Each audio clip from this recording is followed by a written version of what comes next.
जय जोहार संगवारी हो। मोर नाम है उपासना वैष्णव और हमारे एक बड़ सुघर पिक्चर अवैया हवाए जेकर नाम हवाए हंस झन पगली फंस जबे। अब इसका सुघर सुघर गाना है यूट्यूब चैनल AVM गाना में 14 अप्रैल से आने वाला है। तो आप सब मन हमार पिक्चर हंस झन पगली फंस जबे के गाना ला सुने बर सुघर सुघर गाना ला सुने बर एला सब्सक्राइब करो। धन्यवाद।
ठगड़ी वो आनी बानी बोला ताना मारे पाराया परोसिन वो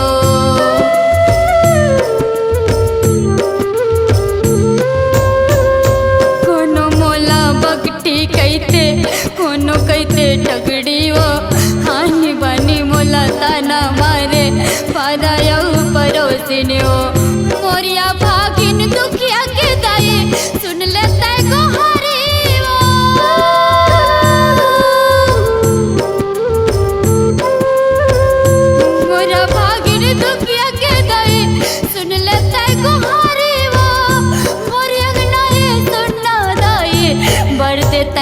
कर दियो मैं आए आवो दाई तोर दुआरी वो मैं आए आवो दाई तोर दुआरी वो मोर को राहे सुनना दाई भर दे मोर झोली वो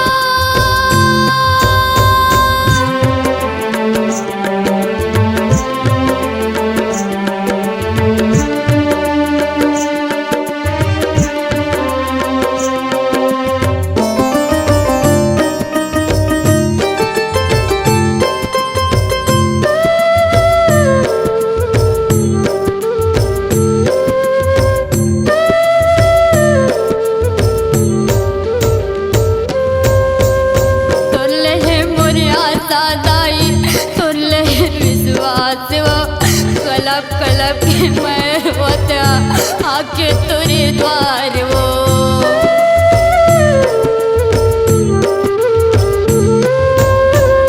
तुरले मोरे आशा दाई तुरले विश्वास वो कलब कलब के मैं होता आके तोरे द्वार वो मैं भिखारी लइका के दाई भर दे मोरे गोदी